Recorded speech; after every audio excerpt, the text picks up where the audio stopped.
One young entrepreneur is sparking debate with a Wall Street Journal op-ed saying the key to financial freedom is to optimize ruthlessly during peak physical and cognitive years.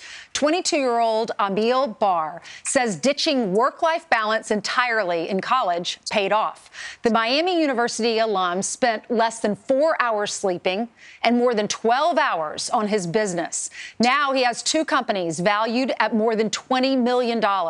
Emil Barr joins us now. Emil, loved your op-ed. Tell me how you did it. Yeah. Well, it was a lot of sacrifice, and it wasn't easy, and that's not necessarily something everyone wants to hear.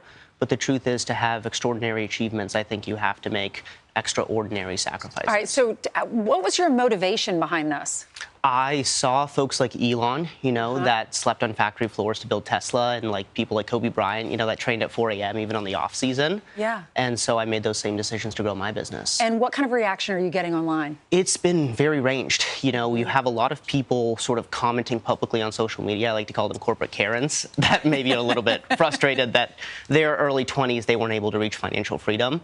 But I've also had a wave of just private messages from everyone from billionaires that I've met like very briefly in passing that have read it to, just first-generation immigrants or other young entrepreneurs that have privately reached out to me and said someone needed to say it. You write in your article, you said there's a window for building something meaningful, and it's very narrow. You say front-load your success early. What's your advice for people that are watching that are young? Yeah, I don't think that we can be, as a generation, Gen Z, the same generation that argues for the 4-day work week and then turns around and criticizes the cost of living crisis.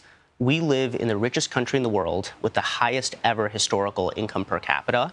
So there's never been more opportunity to actually become financially free by your early 20s. You just have to be prepared to make sacrifices to get there. Yeah, many people work really hard in their 20s. They don't have the children. So the work-life balance is different. But you said no to the parties. You said no to going out with your friends. You paid a price for it. You gained, what'd you say, 80 pounds in college? You were living on Red Bull. You lost a lot of friends.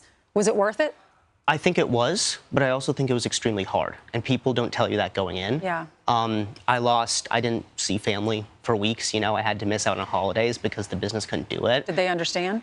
I think not at first, but I think, now they've sort of come around to a little bit.